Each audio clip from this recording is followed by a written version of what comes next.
I'm a single man who's LFL. That stands for looking for love. It also stands for loving fatty lima beans, but I'm not here to talk about beans. You see, I believe in love, and I believe in the power of love, and I believe that you can be saved by love. But the problem is I'm part of the aspirational generation.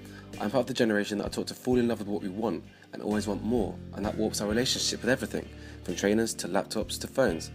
I recently got an iPhone and thought I'd finally feel like a real person, wandering the streets, scrolling through Google Maps, thinking I'll never get lost again, and then remembering that I've got nowhere to go. But I do believe in love, but I want a specific kind of love.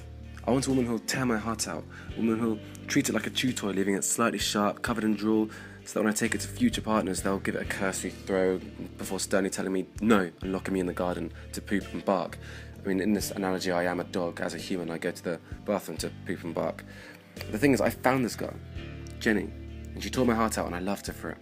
I met her 4 years ago, 4 of the years. We had this intense connection, but then she left to live her life.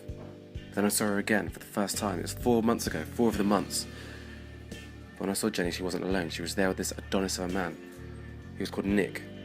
He introduced himself as her new boyfriend. After I met them, I had 2 pangs of pain, one in my hand because Nick had an intense handshake, and 2 in my heart because my feelings for Jenny came rushing back, and I realised I had to get her back, because ours was the real love. But I had no way of competing with this Nick. He was thrice the man I was, so I thought I'd try a new tactic. If I couldn't get her to love me more than Nick, I'd just get Nick to fall in love with me. I'll Trojan horse their relationship. I dove into the plan with both feet.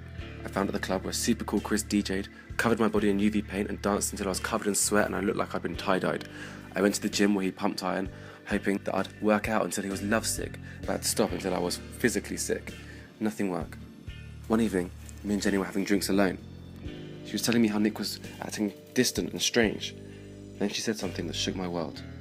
She said he'd given her an ultimatum, that she had to stop seeing me because I'm weird, and if she didn't, they had to break up. Then she said she'd chosen me because she loves me.